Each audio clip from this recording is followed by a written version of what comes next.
Yeah，再一次嘅歡迎大家到而家嘅 Zoom 嘅呢個chat room，and then 我哋要介紹我哋嘅老師 Dean Rawlings。Dean 老師佢係 from New Zealand 嘅，我哋第一次介紹佢到香港，佢而家仲未到香港。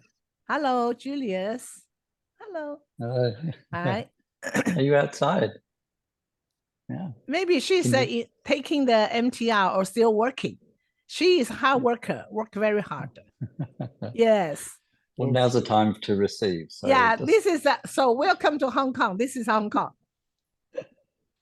So Dean, yes. so this is the first time we introduce Dean to the audiences here. And we would like to invite you to turn on your camera so that teacher can see your face. And right now, Dean, he is still in Taipei, right? Are you flying to Hong Kong on Sunday? Sunday morning, yes, I fly to Hong Kong. So Dean's still in Taipei, and through our good friend from Shanghai, from China, they organized the workshop of Dean very well. And I know that from the moment I saw his picture of the photos, I feel that he got a very compassionate, very compassion of the energy. And then I told the Shanghai good friend, I said, if there's any chance we can really learn and work with this teacher. That was maybe back to 2 years ago. And then this year she came to me. She said, Santa, good news that Dean is visiting Hong Kong. I said, very good. So that's why we arranged the meeting tonight. And also Dean will be here next week till July the 7th. So that's why we arranged the meeting to allow more people to know Dean. And if you have any question, you can ask him. And Dean, he is from New Zealand. He is a spiritual healer, energy healer. But I think he is a healing talent, is born with a healing talent. So I would like to invite Dean to be our honorable guest tonight. And before that, again, I want to invite you to turn on your camera. And do you need do you need any translation? You raise your hand. Do you need any translation? You raise your hand. If you don't need, that's fine. If I speak too fast, tell me. No, you are never too fast compared to Hong Kong speed. New Zealand people can talk very quickly, so yeah. Oh, that's cool. That's cool. Okay, Hope. So now I pass the microphone to Dean. Yes.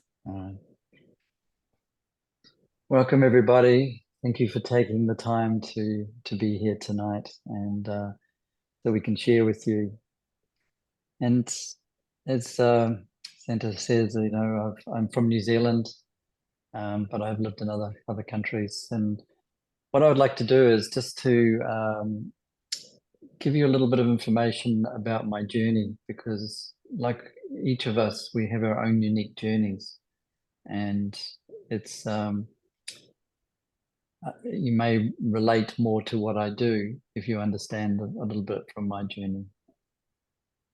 So how are we going? Is everybody understanding my language? Okay, yeah.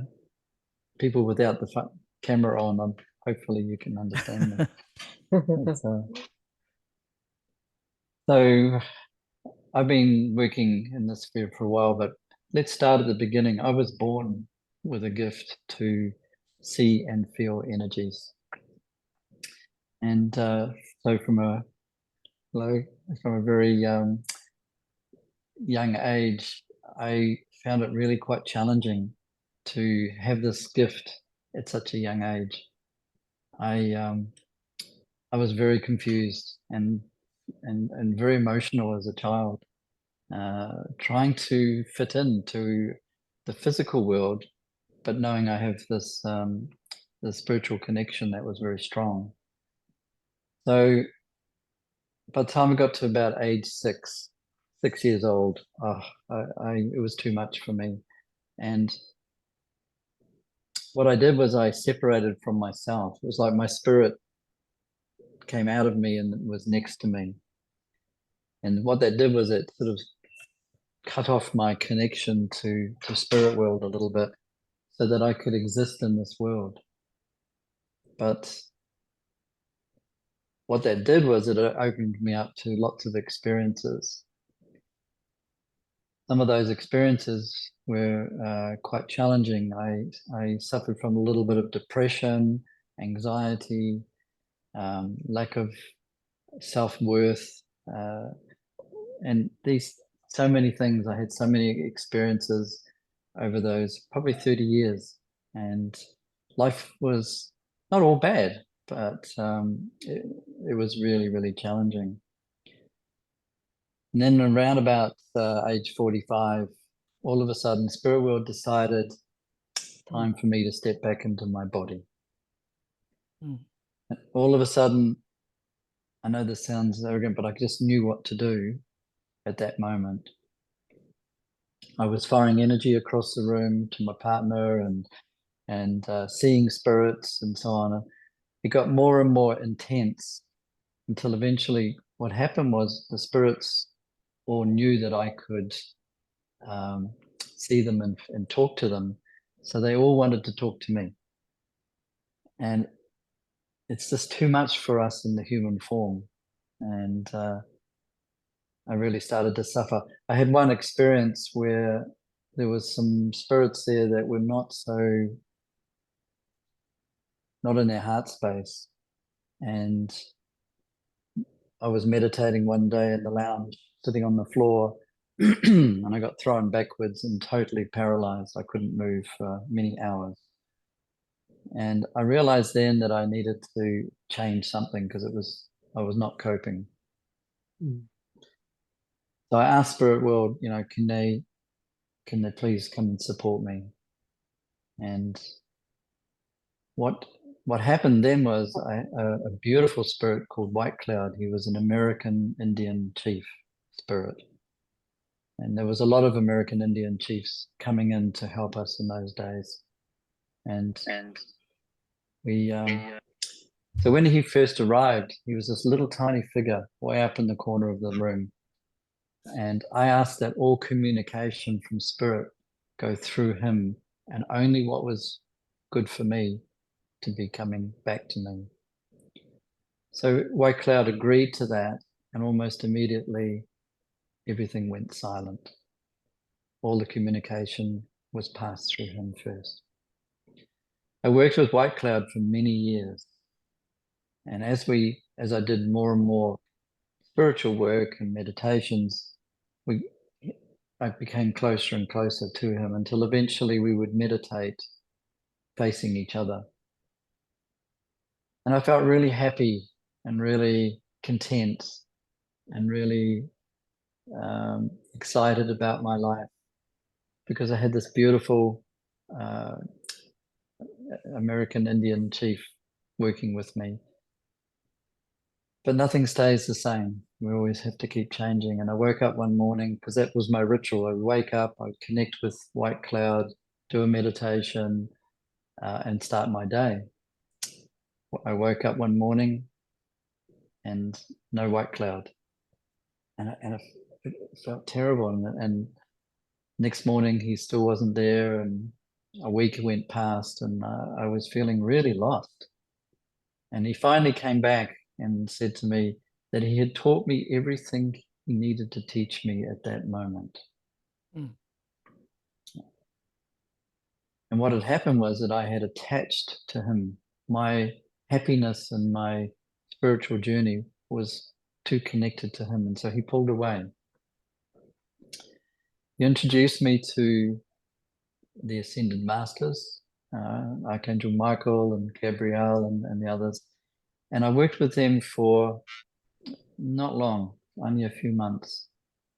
And then I was guided to connect or plug into source, like source or God or whatever word you want to use. And when I did that, it was like learning a new language. I had to really let go of everything that I had learned so that I could come into the space that I was meant to be in. And so So when I'm working with source, we're working with love energy. Mm. And that's the only energy that I've ever used is pure love energy. It's Mm. it's all around us. We can, the only reason we don't connect with love energy is usually because of our minds. And we have our minds for a purpose. So it's important to honor the mind, but not get too connected to it. So I went through this whole journey with moving from nothing to white clouds to to the ascended masters and then into source. I also went looking for teachers, and for my journey, they wanted me to learn purely through spirit, which is a wonderful connection, and I really appreciate that. But it can be quite lonely. I really like to, and Zoom is really a great tool, but I really miss the connection with people. So if we do come out, next week, I'm really happy to connect with some physical beings instead of just through Skype. Zoom. So what happened was that I was once again going through a bit of a lost patch, a lost time.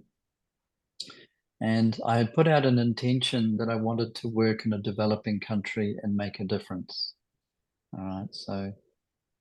And I wrote the intention as if I had already started, I was already there. And then I hand that intention to spirit and let it go. And many years later, I got the opportunity to be a volunteer into a little country called Bhutan. Bhutan, Bhutan. Bhutan. Bhutan hả mày? Bhutan. It's a beautiful little kingdom next to Tibet, Nepal, and India. It's this little tiny country set in the Himalayas. To show you how powerful the intention was, I knew nothing about Bhutan.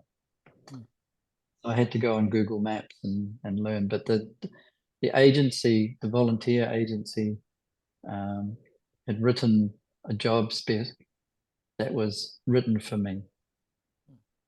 So I applied and I got the job, or the volunteer job, and I ended up living in Bhutan for 2 years, up in the Himalayas. Totally different culture. No horizon because we're living in valleys. No oceans, which is my passion. And yeah, and so what I did there was once I settled in, I got to know some of the monks. Lots of beautiful monasteries, very peaceful country. And the monks would love to come round and visit me because they were always hungry. They didn't have enough food in the monasteries, so I would prepare a meal for them, and they always insisted that they do the dishes. They wouldn't let me in the kitchen. They said you've cooked dinner. So I had the most amazing experience to have all these monks in my kitchen washing my dishes, and I learned a lot from these beautiful monks. Then one day, the young one called Kamadorji arrived, and he had brought another monk from another monastery with him. This beautiful monk he was 80 something years old. So we brought him into the house, gave him some tea, and he started sharing some of his wisdom. He'd been meditating all his life. The energy was, I cannot describe how beautiful it was just to sit with him. And he shared a lot of wisdom, but one particular thing caught my eye, and that was he said everything in his life from birth till now, in his 80s, everything that happened and he experienced was perfect for his journey. All right. So he didn't feel sad or upset about all the experiences. He'd had some pretty challenging experiences. So everything in his journey was perfect for his evolution. But then he said after that, and I am right at the beginning. So he was saying even though he was really wise, really learned, beautiful energy, he would always say, but I am right at the beginning. It's a very powerful statement because that's the same for all of us. It doesn't matter what has happened yesterday or last week, whatever. Because he would say, I'm right at the beginning. And he said, imagine a big canvas, like a painting, you're about to start painting. He said, what do you want to put onto that canvas? He said, do you want that old story that's made you miserable and unhappy? So he was always looking forward because in truth, our spirits within us never look back, never go back. They don't go back for you, they move forward. You need to keep up with your spirit. And he was teaching us that. And so these were some of the most amazing experience that I had living in this Himalayan country called Bhutan. And it was him that, I think it was him or one of the other monks started to call me magic hands because when I do energy healing at that time, everything came through my hands. And so that's where the name originates from, is actually from Bhutan. So once again, I didn't know I was going to live in Bhutan. I didn't know that I could stay there for 2 years. It's quite a difficult country to visit because they restrict the numbers. So for me to spend 2 years there changed my life. While I was also in Bhutan, I helped a couple from Australia rescue a little street dog. This dog was living on the streets and was very close to dying. And this couple loved dogs. So they gave me this little dog to look after for 4 months so I could heal it and bring it back to life. Mm. This little dog had so much wisdom. She's still alive today. And after 4 months, we managed to get her through quarantine and 6 months here and there. And we finally, this little dog, who was only going to be alive for a few more weeks, is now living luxury in Australia. Meantime, I had finished my 2 years in Bhutan and I went back to New Zealand and nothing was working out for me. Nothing was working. And I'm going, where am I meant to be? What am I meant to be doing? And I get a phone call from the couple who own the dog. They're named Shanti. And the couple rang me and they said, Dean, your dog, Shanti, is missing you. So a few weeks later, I packed up my little space and jumped on an aeroplane and went to Australia to see my dog. When I arrived, I was immediately aware of the energy in the place called Byron Bay. You may have heard of it. It's a real spiritual center in Australia. And this little dog had called me. And I got a place straight away to do energy healings in a place called the Medicine Wheel, which is known all over the world. And so I ended up living in the most spiritual part of Australia because of a street dog from Bhutan. And I share that story because we often get stuck and we don't know what's happening next. But when you let go and open up your hearts, anything is possible. Mm. While I'm in Australia, I met, by chance, I was introduced to Cherry, and Cherry said to me one day after I'd done some healings on her, she said, you need to come to China. The next thing you know, I'm in China. Someone said I should go to Taiwan, so now I'm in Taiwan. We did some work in Egypt. Amazing things. I never imagined when I first started doing this work that it could lead to so many different things. It also leads to lots of learning. Because I do the healing work, some people say, oh, you're so lucky. You don't need to experience what I'm experiencing. It's not truth. I am also human and I'm here to evolve. So I need to experience everything. And so now I look back on those years where I was separate from myself and all those lessons, the depression, the anxiety, the lack of self-worth, all of those experiences I can now bring into my healing space. When someone shares with me their experience, often I've had that similar experience, so I can really connect with them.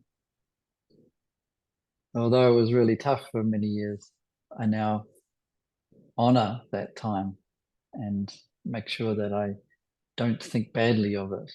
And then I use that information that I gathered to help others. Also, what's developed while I was in Australia was I do a lot of land clearing energy in the land. And that came about because someone would come and see me and have an energy healing, and they would leave feeling much lighter and the energy flowing.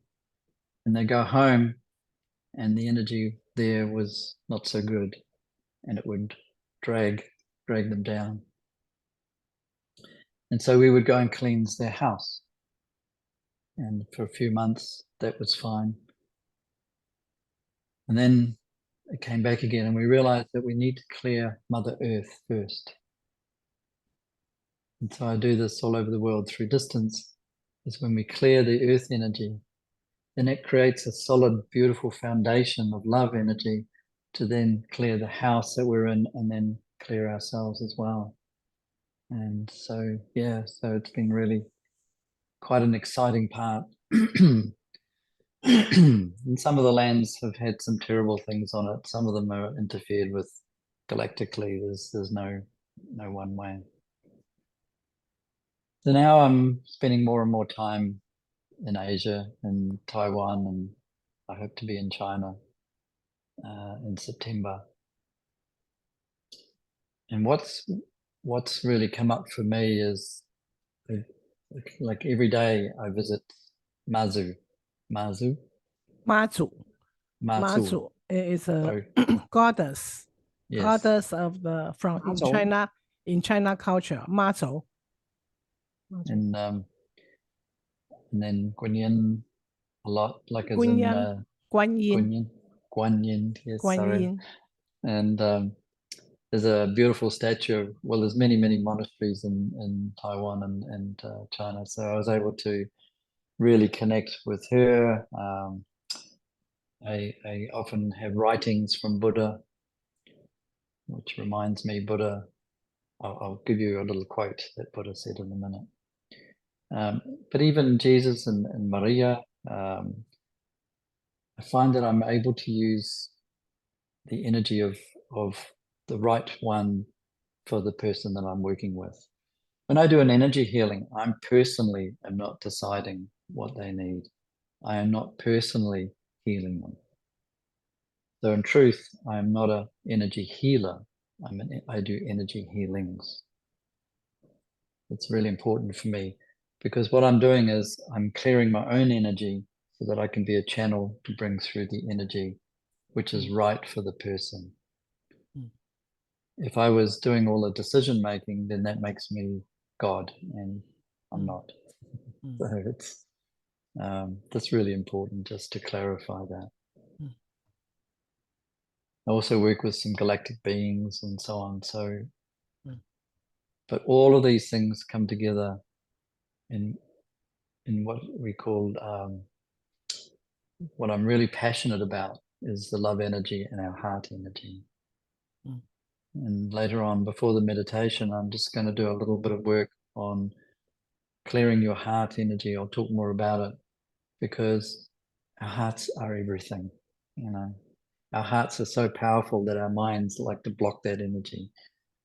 And so, yeah, we need to be very mindful of how powerful we are as human beings. So is there any questions about what I've just shared? Was it clear? Could people understand my journey? 現在開放問題哈，而家大家聽到老師講佢嘅個人嘅經驗，大家有啲咩問題想問？你可以講普通話、廣東話或者英文都可以嘅。嗯，大家聽到老師嘅故仔有啲咩問題？係想問老師？我可以先問啲問題，OK？ Dean, I have some question to ask you. When you mentioned that you were born, that you have the born talent, and you can feel the spirit that come to you, and then you can see them, you can sense them, can see their color, and through the spirit, then you connect to the white cloud, the white cloud, and then to the descending masters, and also a descending master, then to the source. Then I want to ask you, how about your experience that when you are experiencing that the spirit that come to you?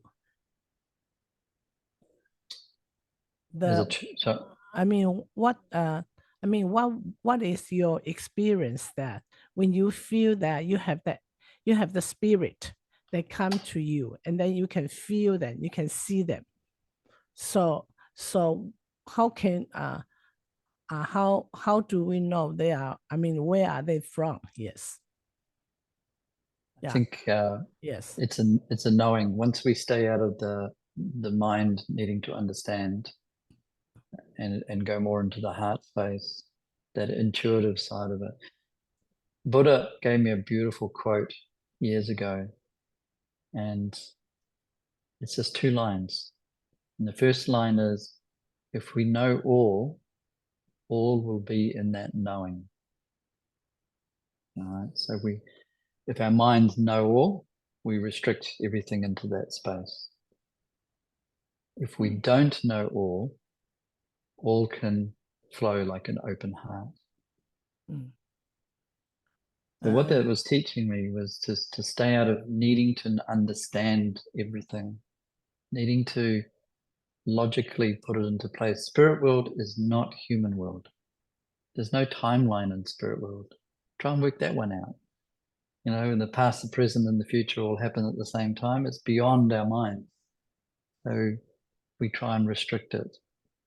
And I see this a lot where people try to overlay our simple 3-dimensional world into spirit world, which is infinite love. We all come from a space of absolute, pure, unconditional love. And so everything is so beautiful and so perfect in that spirit world. There's nowhere for them to evolve. And so the spirits choose to come into our bodies and be with us to experience life here on this really tough planet called Mother Earth. And through those experiences, we evolve, and then that we're all part of Source, so we help Source evolve as well. Does that make sense? Yes. I really love that quote from Buddha, because we're always wanting to know all. We think we know it all sometimes, and then we restrict. Our hearts are an infinite space of wisdom. Our hearts are it's like our physical hearts always like to see like a whole universe of wisdom sitting inside. And yet we block it because we're so much in our minds. Our minds like to think it's in control. And it does a really good job. You should really thank your mind. You know, don't make it the mind is bad. But you know, there's times when I just surrender and go, oh, thank you, mind. You got me really well. But it's through the mind's simplistic movement that we are able to evolve. And that's why we're here. And we are evolving. You're not the same person as you were when you were born or when you were 5 or 10 or 15. So we are evolving in that way, but now it's time to awaken our heart energy and evolve beyond the physical. And I'm sitting here sharing this with you, feeling it, but there's times when I don't feel it. There's times when my mind is so powerful. A few years ago, I woke up one morning and my mind was relentlessly negative. It was just constant. No matter what I did, and all the things that I've learned and experienced and taught, I tried them all. And at that moment, nothing was working. And so I surrendered and I sat on my couch. I put my arms back and I just said, okay, mind, go for it. You got the whole day to be negative. Just do it. And I sat on the couch waiting for all this negative energy to come towards me. And what did I get? Absolute silence. Your mind does not want to be given permission to be chatty. It likes to work around behind the scenes and get us in other ways. So have fun with your mind when you can. Don't make it the enemy. It's does that sort of answer your question, Santa? Yes, yes. 所以大家有啲咩其他問題？Anita 係咪有問題想問？因為因為我剛剛呢個問題係幫你問㗎嚇，我哋嘅理性嘅思維啊，點可以感覺到聖靈嘅存在啊？點可以感受到呢個真係 Holy Spirit，佢可以真係 download 或者 walk in 到我哋嘅身體？呢個係因為Dan就係有啲癲就係有啲經驗，所以 Anita 你有啲咩問題啊？快啲問啦，係啦。Okay, first of all, thanks, Dean, for your sharing. It's really inspirational. And actually, I really need what you just mentioned because as the Hong Kong people, and I'm also the workaholic, all the time use my brain to think, use my logical mind to do the stuff, to chase the deadline, jobs to be done, stuff like that. So all the time, I find that myself, all the time, I can't really know what I really want from my heart. And I just told Santa yesterday that how to do the meditation. Because every single time I find that when I close my eyes or relax, then I find there are lots of jobs to be done. And then to think about the people, the stuff. And then suddenly I fall asleep also. So I really can't. And I sometimes people say that, okay, emergent, what's your visualization tell you about? It's actually all in black, nothing for me. So I know that it's not healthy and I try to find ways to improve the situation, but still really, really hard for me. So when you mention about, okay, is it really out of our mind, our body, stuff like that? Yes, I know that, but I really don't know how and what to do for myself. That's why I really want to learn from you and the audience here. Thank you for sharing. What comes up really strongly when you're asking this question is that your mind has already created so many blocks. I've got deadlines and things, all this sort of stuff is actually blocking you from finding that inner peace. If you started your day in a different way, that instead of thinking about all the things you have to do, is imagine by the end of the day that everything has already flowed really well and it's complete. So you're taking it out of the mind of fear. Oh my God, I've got a deadline and I've got this to do. And I'm thinking about, it's all fear-based. So if you start your day differently, you don't have to do a big meditation. I'm not into big meditations. All right. But if you can just spend a little bit of time with yourself and be at peace with yourself, and then imagine your day flowing positively. And then imagine all of the deadlines happening. The more you practice that, the more, because it looks like your work is reality, but it's only one reality. We live in different realities. So change the reality. It's like when I'm driving a car and I know I need a parking space. I send what I call my runners, my spirits forward to find a parking space for me. And it works every time.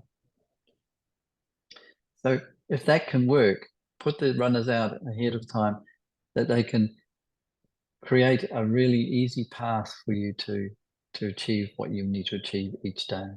And remember what the monk said, you're right at the beginning, every day. You may try it one day, it's not so good. Try it the next day, it works really well. So don't push yourself too hard about meditation. You may even be able to do different ones. I walk along a beach when I'm in Australia, beautiful beach. And it's, I watch people with headphones on like I have. They don't even see the beautiful water. They're just like thinking about work and thinking about the relationship and thinking about all the problems in their life. And yet they could take that time to meditate by being really mindful, feeling the sand under your feet, feeling the sun on you, feeling, just taking a few moments to be fully present. But our minds don't like being present. When I do the meditation, you'll hear our minds like to be in the past or the future, often worrying about the past and worrying about the future. And by the way, I really know how to worry. I've really mastered worrying when I was younger. So I understand when people worry about different things. So does that answer, or have I gone a bit off track? I think you answer, but I really need to practice and try. Now change that statement. I'm looking forward to practicing more. Not Okay. I need, because you just put judgment on yourself. Oh gosh, I need to do it and so on.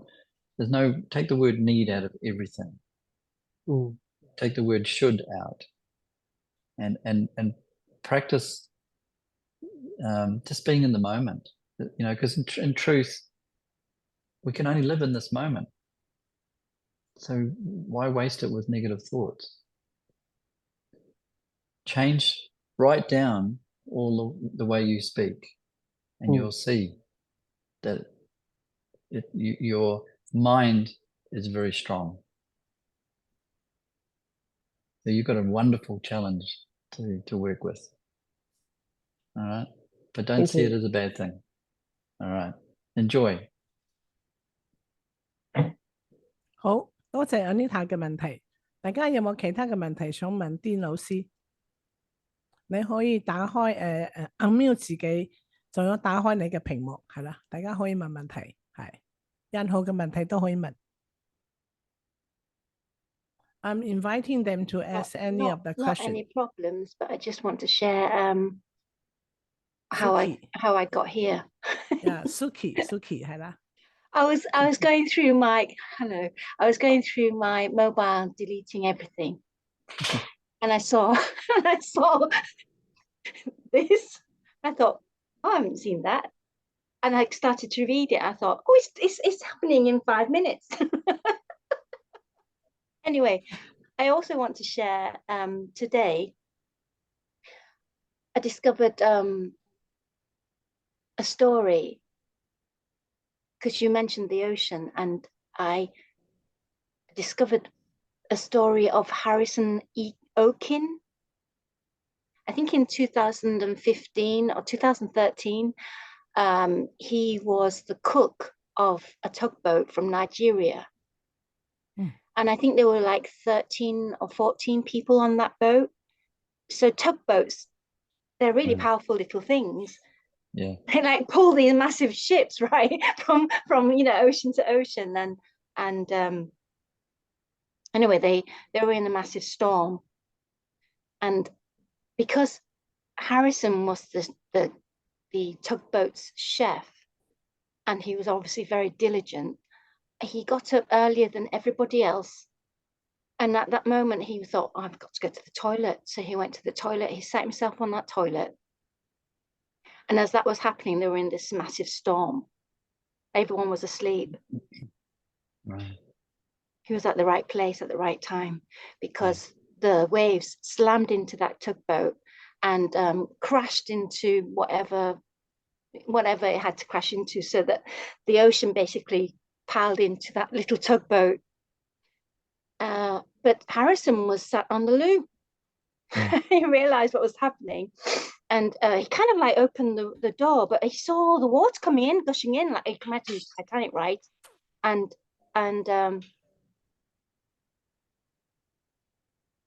he realized what was happening. But the water also pushed him. Obviously, the tugboat was like, turning upside down, and basically everyone died on that tugboat apart from Harrison. And that tugboat found itself at the bottom of the ocean. It was about 30 meters, so it hit the bottom of that ocean at 30 meters, and the tugboat has turned itself upside down. So Harrison, the waves thrusted Harrison through those chambers into another toilet. Because the tugboat went upside down, Harrison was now in this little air pocket.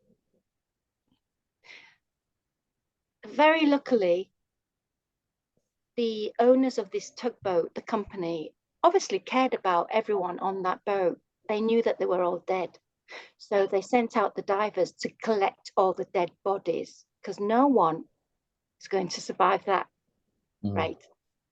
And there was Harrison after 3 days. He was in, it was freezing cold at the bottom of the ocean at 30 meters, which isn't really, really deep, but still, for 3 days, in this little air pocket that wasn't actually lasting him much longer.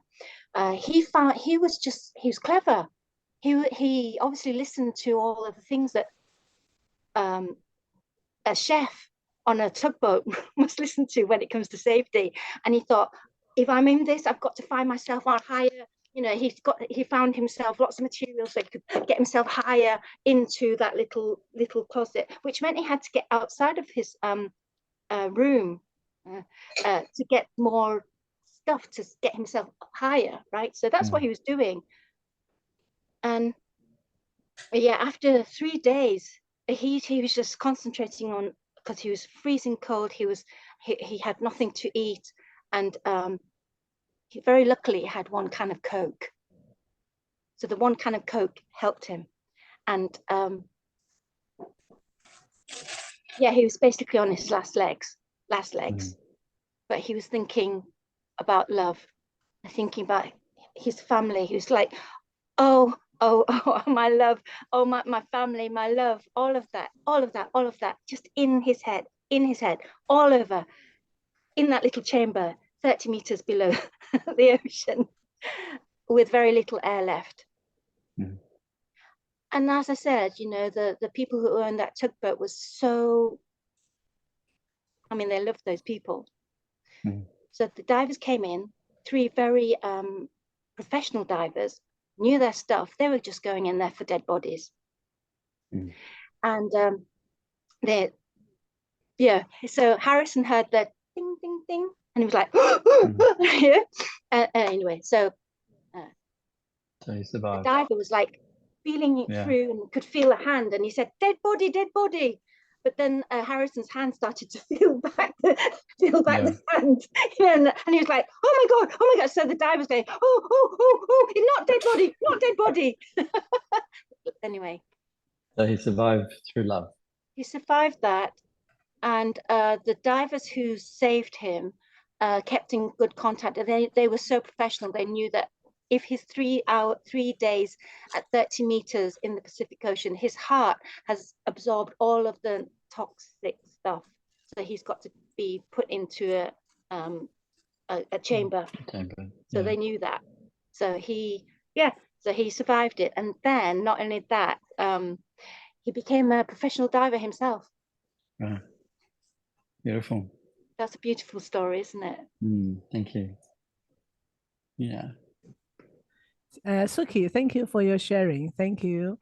Yeah. Does anyone has any question to ask Dean? So Dean, can you share with us when you are okay, when you are doing the healing hands, the Himalaya healing hand, people they call you, and in any of the special aspects, you can heal them. Any particular disease or emotional trauma or past life, I mean the entanglement or whatever. Can you share with us the people that come to you, they came to you, what kind of how you can help them? Yes, more about your healing process with with people. I've been doing this for so long. I have seen all different types of people and different. What I find, two things. One, if someone comes to see me for a healing, I know that they're guided to come and see me for that moment. If they go and see someone else, then they're guided to be there. So I really respect that. Often people come to me with an ailment of some sort. It may be major, it may not be. But often that's just what their body, their physical body needs to get them to be with me. And then we actually deal with the real problem. And it can be something completely different. So I'm always fascinated when I'm working with someone that they may come say that they've got some minor ailment, or say your liver or kidneys or something. That's not the main reason for them to be there. So I need to be really open and not just focus on why they've come, but also to focus on what the bigger picture is. When we have something physically wrong with us, or even spiritually, mentally wrong with it, but physically wrong with us, it's just our physical bodies communicating that we need to take notice, we need to do something about it. And it may mean trying lots of different things. It may mean that it changes that ailment just for a while. I don't hold any expectation because I honor everybody's journey. We all want to be well and fit, but part of that is we need to take responsibility for it ourselves. So I do work with couples, so relationship energies. I have people that come in who have been told have 6 months to live or 3 days to live or whatever.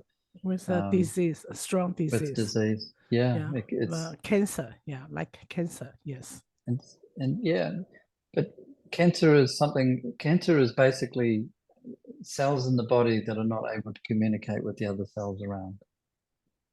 And so when we clear the energy, we clear the blockages, it allows the cells, because we have natural immune systems that are just not working that well at the time.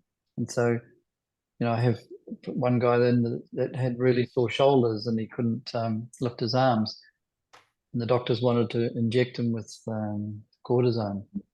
And it turns out when he came to see me, it was actually his digestive tract that was out of balance. So we balanced the digestive tract and the shoulders improved. We need to look beyond just what we know.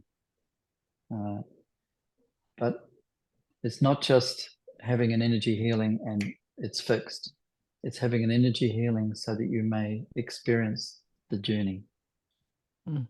And when you experience the journey, you're actually getting the richness of life. But often we just want to be, I have people come to me and they go, I should be over here, but I'm like over here.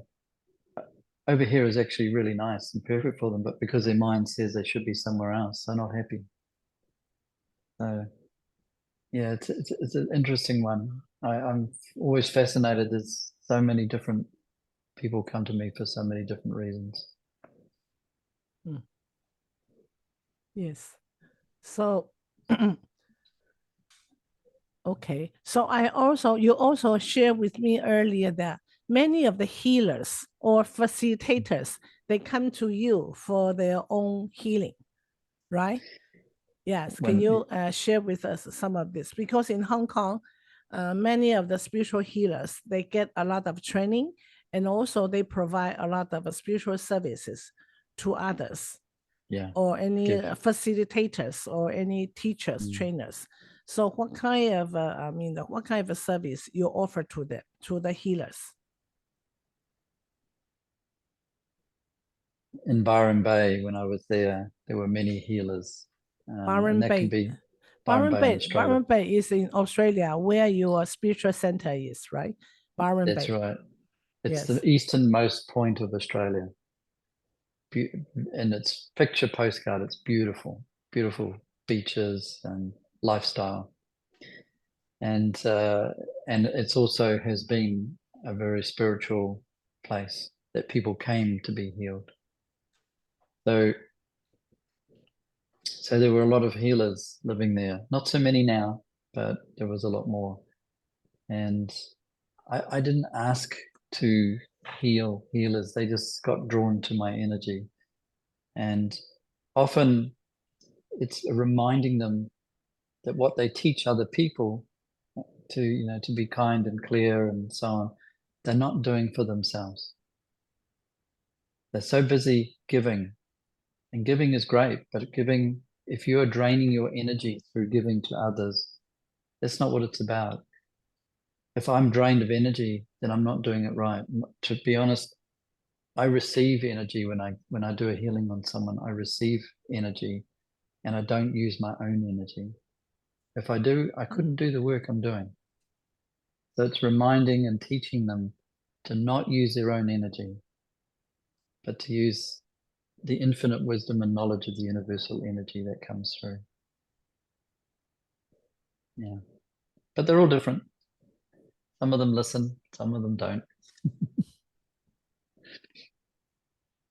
So for the healers, they come to you. You also doing a lot of a healing session for the healers, because they've been, sharing too much, and then they maybe don't really take care of ourselves. So you support them. But how about in the career for the business manager? Is that still work for your spiritual operation or spiritual service? I don't understand the question. So the manager? Yeah. Now, I mean, because we are talking about the spiritual field, about the service, you've been supporting for the healers, that because they are offering a lot of healing for their clients, and then they come to you, so you support them to recharge their energy back, and then not to always leak out the energy to others. And then on the other hand, I'm talking about, how about in the commodity real world, that people especially in Hong Kong, if they are running the business, or they are the manager, they have a lot of work to do. Eventually, we all still get exhausted, and you also help them for that kind of energy, for them to rebalance. Yeah. It's not just healers that give away their energy. Mothers, fathers, you've got a lot of children, you give a lot of energy out. It's really important for all of us to learn to receive. But if our hearts are blocked, because we're really good at putting layers of protection around our hearts. Something might happen to us as a child, we put a protective layer around our hearts, and we keep going. So if your heart is wrapped in lots of layers of protection, then how can you receive? Healers give out that love energy and drain their hearts because they're not receiving. They're not open to receiving. But it's not just healers, it's people as well. If each one of us were able to open our hearts and allow love energy into our hearts, then we wouldn't have the physical ailments that we have, because we'd be full of that love energy. I'm not sure I answered the question. Yes. Yeah, and also you mentioned earlier about the land blessing to clear up the energy for the land, for the space. So in general, you can do that also. That via, the distance healing for the land and for the space, for the cleanse of the space, or you need to be the site visit to the exact place. And when you are clearing the energy of the site, about the land clearance and blessing, do you mean that to have to clear up of all the spirits or negativity energy? So how you are going to make it balance? Yes, how you're going, I know this is my question, how you're going to do that? You do a lot of praying or blessing, for the land clearance. When I do a land clearing, I'm given an address. I can Google that address, but I don't. I don't need to know physically where the property is. I know roughly which country, which town. And the first thing I do is when I travel there spiritually. And the first thing I do is I use star beings. Star beings are my spirits that hold no form. The star beings are there, they're like the workers. And they come in and they put a dome of energy over the land. The reason I do this for experience now is that I've gone to a land to clear it, and the energies that are there, the spirits that are there, have left. They know I'm coming. And then they come back.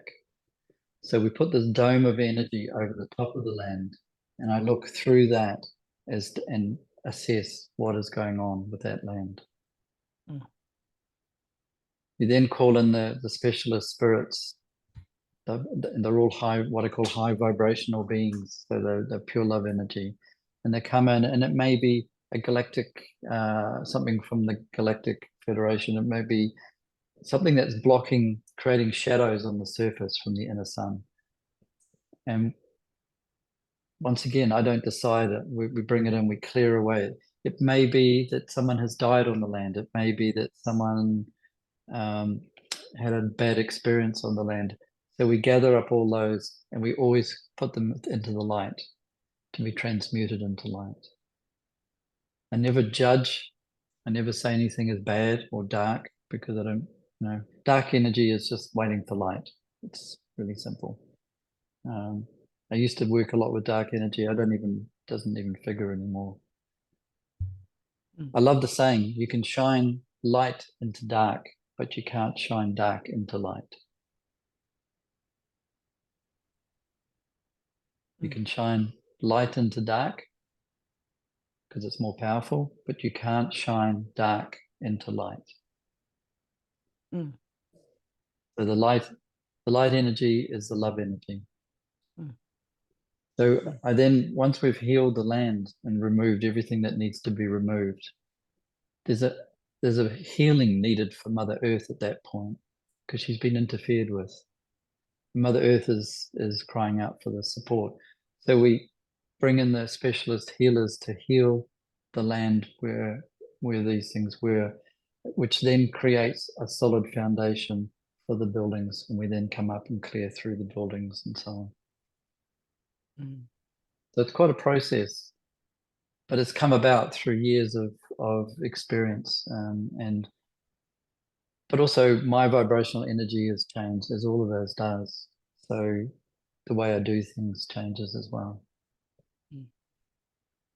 I can clear a piece of land and then do the land right next door, and it's completely different because it's a different vibration.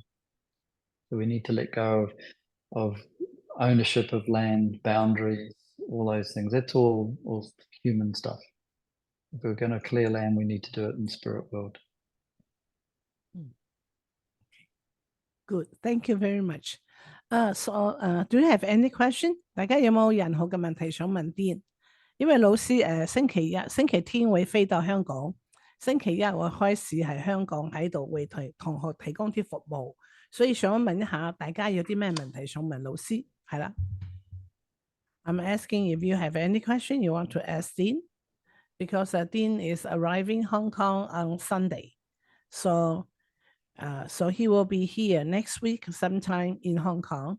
So we can see him for the we have arranged the 2 mini workshop, evening workshop at center, and also we can have a live and also via Zoom. I think we can do both way, I think. Yeah. So and for the time, I think from next Tuesday, we will have the personal session because next Monday, Dean will go to the embassy to get a visa. So I think we can start the personal consultation or healing by Actually, next Tuesday. Yeah, by next Tuesday. So will be July the 3rd. If it works with you, Yeah? Santa, Yes. I haven't changed my flights. I'm still here till the 10th. I'm still going to be in Hong Kong You mean you still will be here in Hong Kong till Sunday? till Monday the 10th. I fly out. Oh, Monday to 10, right? Good. So you will be here. You'll be Hong Kong for a long time. So 9 days. Yeah, till 9 days. Okay, for 9 days, Yeah. because Dean he is very powerful of healing, personal consultation or healing. So that means Dean he will be Hong Kong on Sunday. So Monday he's working and for the visa, and then he will be leaving on 10 July the 10th. So during the weekend and the weekday and weekend, we can have many of the personal session. So I want to ask, do you have any question you want to ask Dean that you want to want his healing power to really support you? Yes. Any physical question or emotional or anything you want to unlock? You want to really feel his healing hand and his healing energy can really support you. Yes. So any of you have any question or any doubt? Please just unmute yourself and turn on the camera, please. Thank you. Irene 有冇啲問題啊？ Yes. Irene? I don't have a question at this moment. Maybe I book a session and ask directly. Yes, you book the session, no problem. So yeah, you book the session. Yes, no problem. Yeah. Yes. And because because Dean just mentioned to me, he is working with many of the healers. I told him that we have many healers, many facilitators here in Hong Kong, and they are all working for for spiritual service here. Yes. So that can be good to really, move up our frequency. Yes. 係。誒，其他人有冇其他問題？係咪 Sudan 係咪？仲有Lawrence 有冇問題啊？或者 Vincent 係 Ann 有冇問題 ？Yes. What I can do, there's two things Yes. which may help here. Before I do a group healing, I always go through a process of opening up people's energies. And then they have the meditation. So it's a safe place, but open so they can receive more. We do a meditation and then I close it down so that when people leave here, they're secure and safe. So if they'd like to experience that, I can just do a shortened version of that. And when I do this work in the physical world, I need to know where you all are. In the spirit world, they already know where you are. So it doesn't matter. You can be in any part of the world, it doesn't make any difference whatsoever. The spirits, it's a different world, spirit world. So would that work for you, Santa? If I yes just give a little bit of an example of how we do this, and then that way people might understand. Yes. So you want to demonstrate for us because you can do the group healing here. So what I'll do, I'll open up. The first thing is I'll open up people's energies. I'll get everybody just to sit quietly with their eyes closed, and I will talk through what I'm doing, and then we can move into a shortened version of the meditation, and then I'll close everybody's energies down. So if everybody just sits comfortably or lies down. If you lie down, it tends to go to sleep, so just be careful there. The first thing we do is we invite the high vibrational beings. So to me, a high vibrational being is a spirit that is pure love energy. So they have no judgment, no criticism, no negativity, and they're just pure love. So we just, first thing I'm going to do is just instruct them to travel to each one of you, these beautiful high vibrational beings, and just open up your, first of all, open up your hearts to receive. So each one of you has one or more of these high vibrational beings, and they love to just fill the space that you're in with pure love energy, so that it's really safe to open up your energy. Imagine this light energy coming in and just filling the room that you are in right now, allowing your mind to go more peaceful, allows your body to relax. You peel off some of the layers around your heart, not because they're bad, it's just time for them to go. We do everything with no judgment, pure love. And then the spirits come in, and it's like they take their hands either side of you and just draw the energy up and out, so that your crown chakra can just open to receiving, knowing that it's really safe to be in this space. There's no wrong way to do this. Whatever you visualize or feel or experience is all perfect, because each of you is different and unique. There's no one else on the planet with your energy, your journey. So honor your uniqueness as we open up your energy, we open up your heart.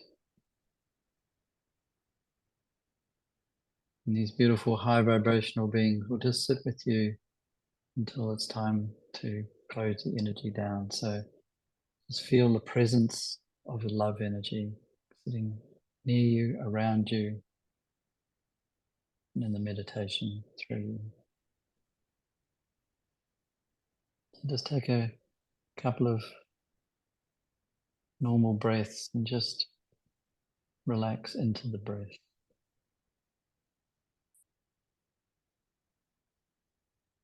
Each time you breathe in, you're bringing in a beautiful energy. With each breath, this energy comes into your lungs and gently fills your lungs. And the lungs take that energy from each breath and share it through your whole body. Without our breath, we don't exist in the human form, so it's really important to honor each breath. And then on every out breath, you're just naturally releasing whatever you need to release in that moment.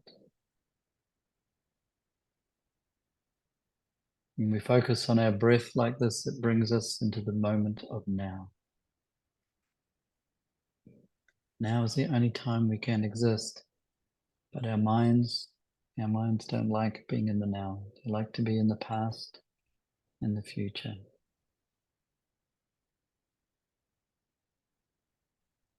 So we're just going to, without judgment, thank the minds for whatever it's worrying about or thinking about, and just wrap that mind story in love and release it.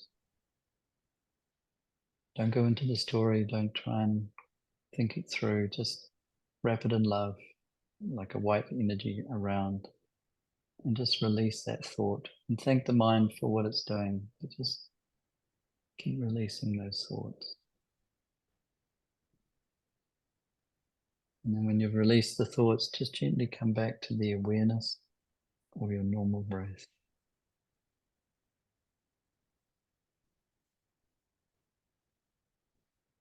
Just know again that it's really safe. You've got this beautiful high vibrational love energy all around you. You can just relax, knowing that you won't be interfered with.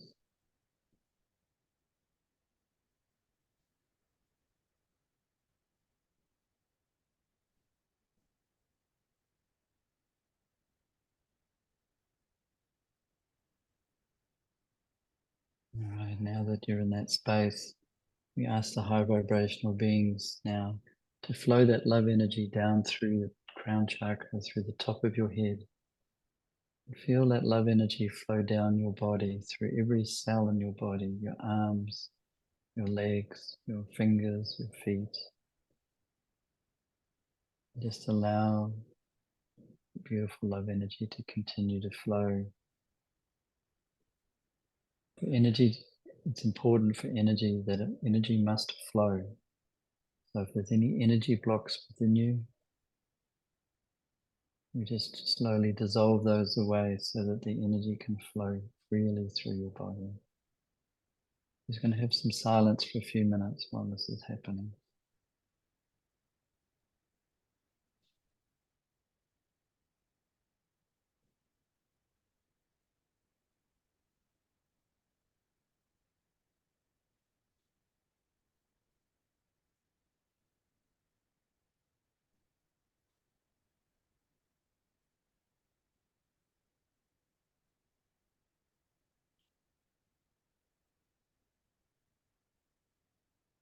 Be very mindful that your mind is just continuing to focus on your breath.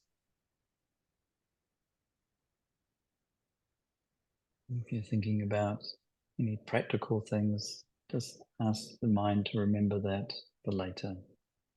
And keep coming back to the beautiful energy that's now flowing freely through your body.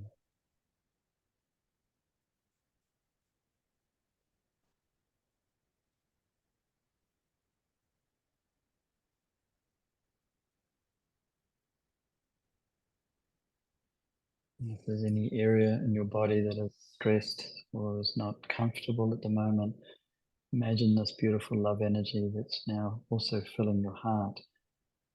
Allow that love energy to go to the part of your body which is in discomfort. Just pour lots of love energy into that space. Let go of any stories that you've created about any ailments in your body. Let go of any negative or any doubts or fears.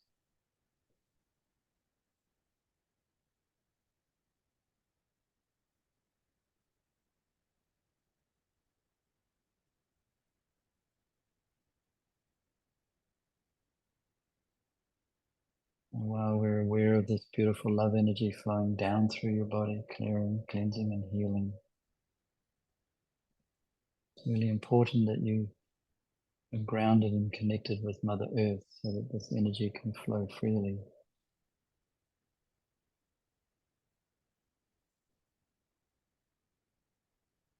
I want you to imagine that you're somewhere in nature, standing maybe in a forest or on an ocean beach, but somewhere that just feels really beautiful. And as you stand in that beautiful space of nature, feel your feet gently touching Mother Earth. This allows the flow of the energy to release out of your body.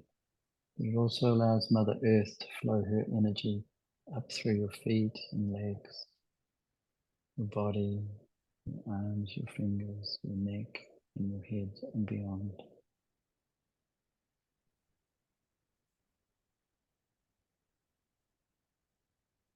Now, this beautiful Mother Earth energy, Mother Earth just gives unconditionally. It's really important to balance the love energy flowing down.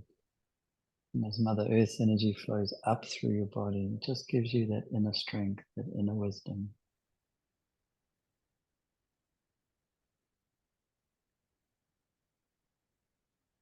These two energies work together in perfect harmony. The love energy flowing down, cleansing and healing. Mother Earth's energy flowing up, giving you that inner strength. And let's take some time now just to be in that space. Once again, if the mind is creating stories, just smile.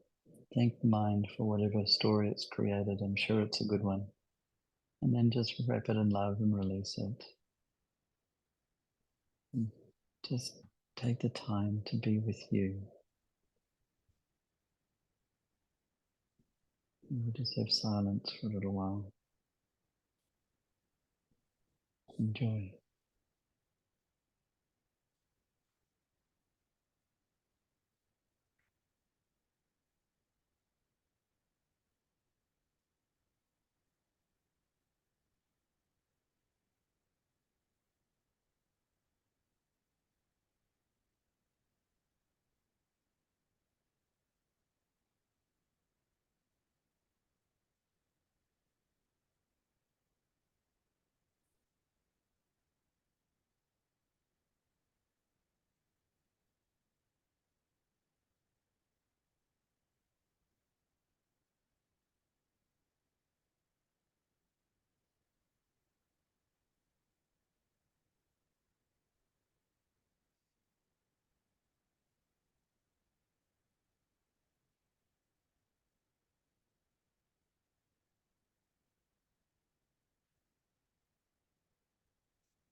We thank the spirits for all the beautiful energies flowing through us today.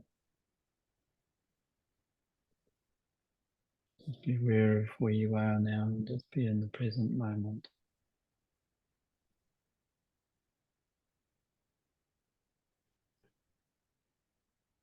And you're ready, just gently allow yourself to come a little bit out of the space you're in, but take your time.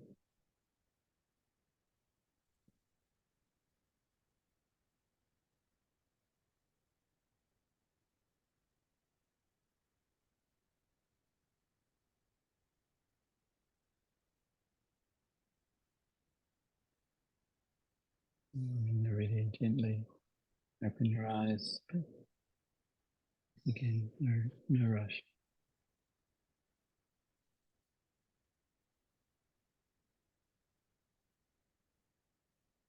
Đại家慢慢打開自己嘅身體，打開自己眼睛，慢慢嚟，唔使急。有啲咩感覺，有啲咩感受，或者有問題想問老師呢？可以喺度分享。Do you have any question to ask or to share? Please unmute yourself. Yes.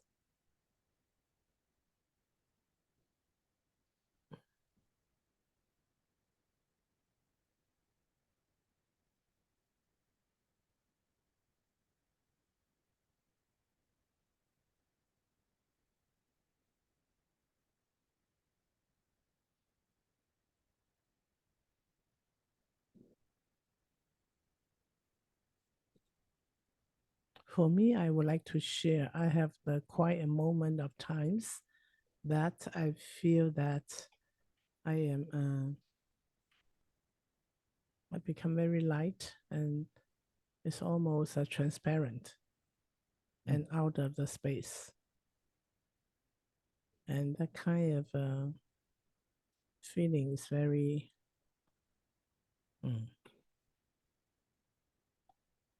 very light and comfortable. Yeah. Yes. So I would like to share. So when you bring us through the spaceship to the outer space, right? Yes. Each person will have their own journey within the framework of the meditation. So it's and some, there's times when we're just not in the space to meditate, and to not judge ourselves from that. But tonight, I felt the connection with each of you was very strong, and there's some beautiful spirits there. I still haven't closed down your energies yet. I want to just let this just stay open for a little bit. You are all unique, and there is no one else with your energy and your journey. So always look for the way that works best for you. One of the key things for meditation is, for me, there's different types. And one of the ways of meditating is that you have no purpose at all. Often I'll meditate so that I can relax, I can do this. We have a topic that we need to do. But in truth, a 15-minute meditation with no purpose, just being in the moment, is very powerful. It can release stress in so many different ways. So just know in the future, if you're doing a meditation, that it doesn't have to have a purpose. No. We're so busy in our lives now that we're not honoring ourselves. I was aware that I have done quite a few healings on people, mainly in cities, who are in the corporate world, and it's insanely busy. And the only way they can really cope with it all is to continue just to practice but joyfully practice the meditation. If you do anything with any sort of negative thoughts, then you enhance and you grow those negative thoughts, and just makes it really hard to do a meditation. Whereas if you see meditation as the most important thing in your life, it doesn't have to be long, 10 minutes. We just did, I don't know, was it 15 minutes or something then? That 15 minutes is so valuable to your health, to your mind, to your existence here. If I go through a period where I don't meditate or I don't connect with spirit, for me it's connection with spirit. I really feel it. So someone said to me, why am I a healer? Because I didn't choose to be a healer in the physical world. But what it does is it allows me to work with lots of people who remind me of what I need to be doing. Because if I'm sharing with them, you know, to meditate and things like that, it's a great reminder for me. Because the mind doesn't want to lose control, perceived control.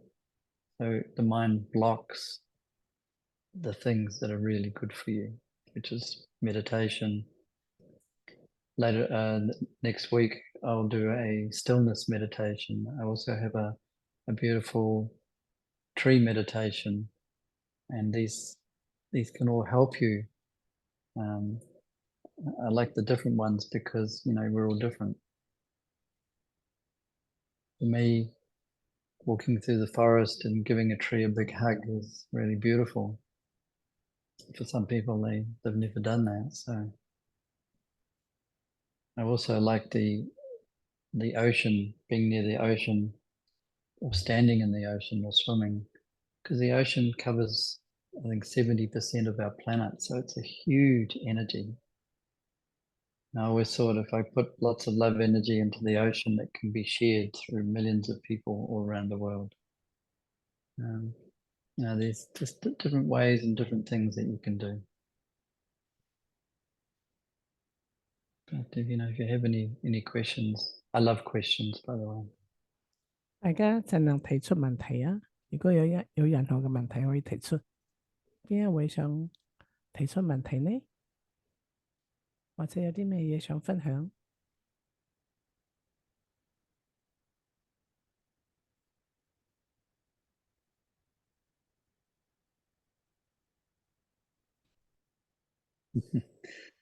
？All right. Well, while people are thinking of a question, we'll just drop you back into a space so that we can close the energy that we opened up. OK and then we'll see about some questions after that. OK So you can do it with your eyes open or closed. Just what happens is that the spirits come in and they do this to open the energy, and then they just bring the energy down. And each one of you will receive this beautiful closing of the energy, and it's really nice. It's like it embraces you now. The love energy embraces you and continues to flow through you. But you don't have to worry about being interfered with by spirits that are not light energy. And then hopefully tonight you'll also have a really beautiful, peaceful sleep. Not always the case. Sometimes we need to release during the night, so we can make our nights a bit less peaceful. When you wake up in the morning, whatever you've experienced that night, honor it, thank it, and then look forward again. So, as you sit quietly, we call in the high vibrational beings. They're so beautiful. They're just pure love energy. You may or may not see them. If you feel like you're seeing them, then you see them in your way. In truth, they don't hold one particular form like we do in the physical world. So if I can imagine them as just energy, they are just energy.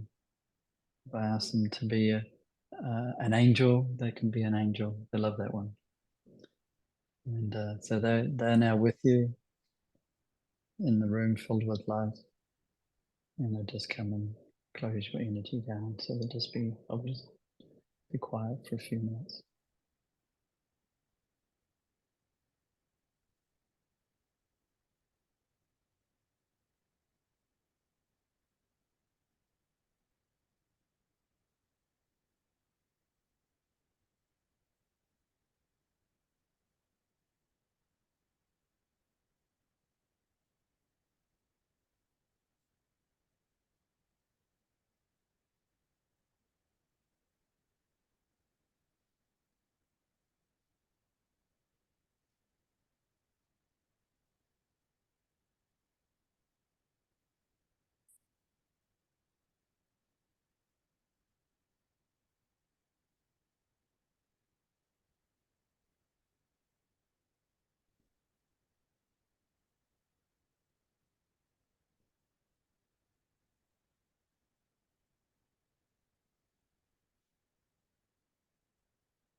The spirits have closed down everybody's energy. They've done it with love energy. And yeah, I feel that these beautiful high vibrational beings will stay with you, each of you tonight.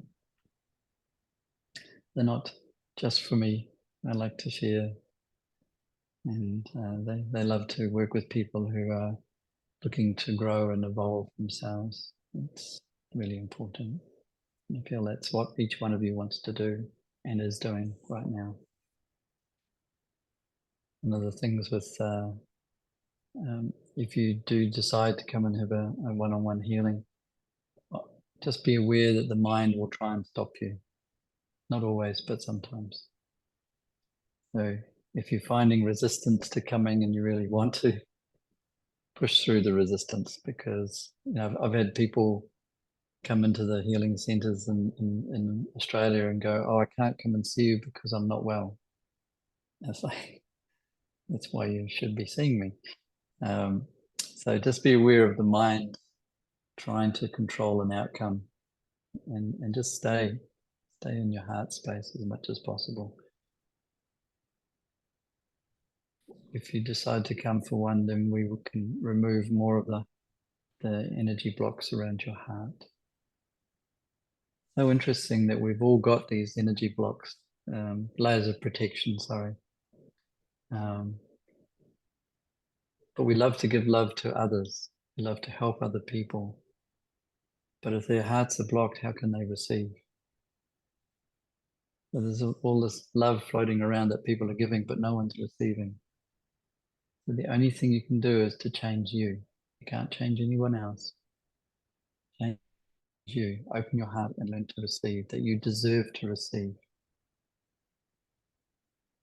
This is the one that healers find the hardest, because they're used to giving all the time. To receive, can be quite challenging for a lot of people. Someone says a compliment to you and we don't receive it. Why? Because our hearts are so blocked with protection. It's time for it to open up. And then you get to see the magnificence of your heart. How beautiful. It's powerful, but not in an ego sense. It's powerful in a beautiful, loving way.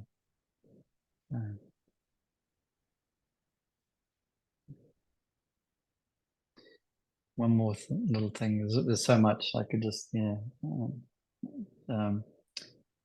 we often, we use the term, everybody wants to be happy, right?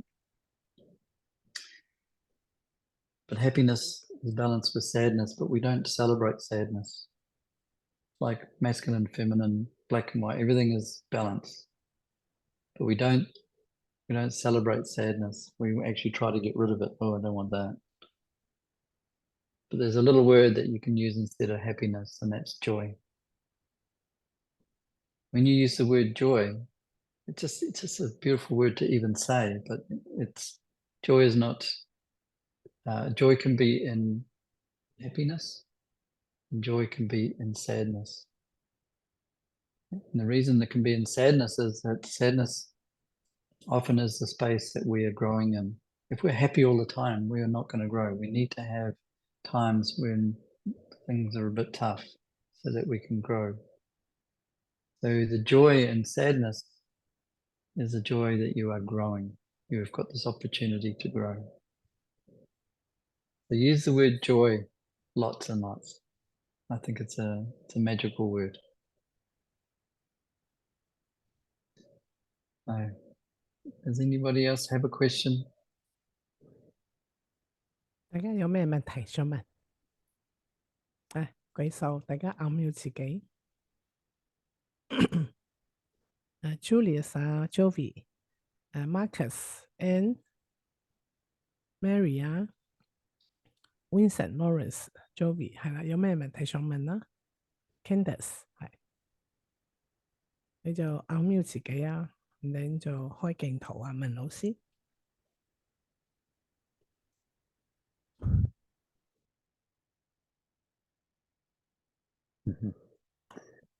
No problem. Hello, hi Dean. Oh, hi. Hi, It's Jovi. Jovi. Hi, Jovi. So how how many times should a person? I know each person differs, right? But normally, how many sessions would one need to cure? How many sessions needed to cure? It's a good question. For some people, just one. For some people, once a week. Some people, once a month. I don't decide. I don't tell them that they have to have it. Sometimes I've had clients that come once and then a year later they're ready for the next one, depending on how much they've grown. So I think it's one of those things that you need to check in with yourself. How do you feel? You may come out of a healing session and feel like it's all done, and then a few months later there's something else that you need to work with. One of the words that I like to ban is how and why. Because that's your mind needing to know. We live in a world where the mind is very active.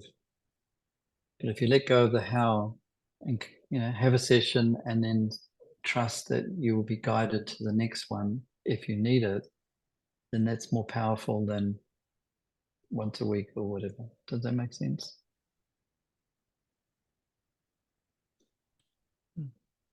I don't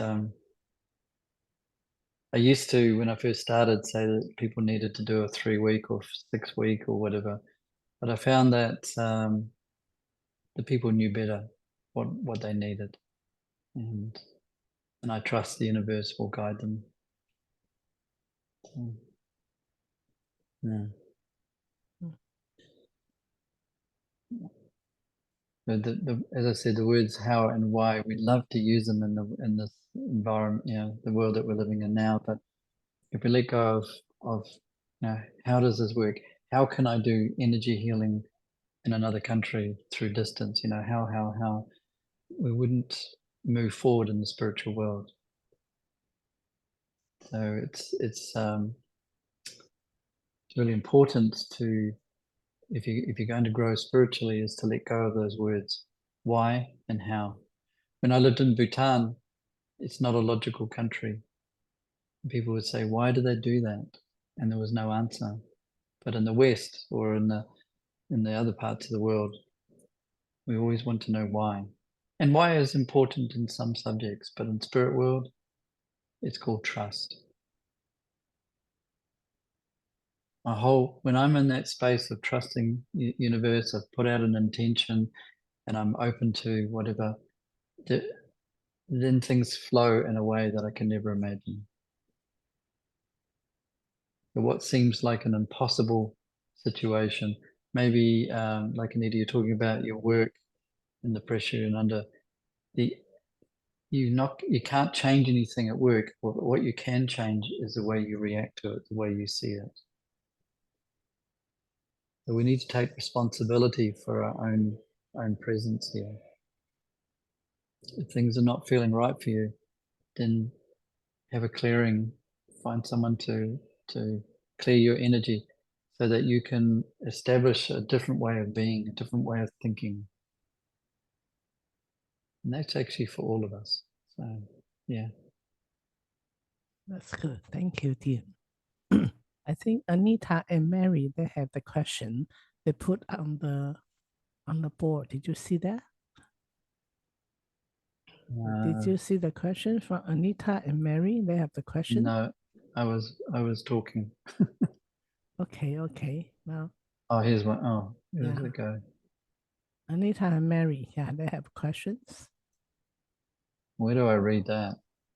I'm not text. Okay, Anita, her question is, for the one-on-one session, is it mandatory to remove our inner blocks? How it goes? This is a question from Anita. How does a one-on-one session go? Yes, is it mandatory to remove our inner blockages? How it goes?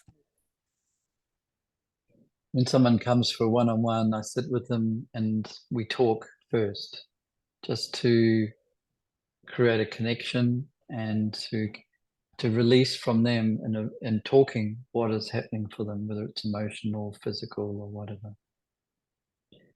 And then when the time is right, Spirit will guide me, and the best place is to get someone to lie on the massage table and we bring in all the energies to work with them. So it's a typical 1 hour session.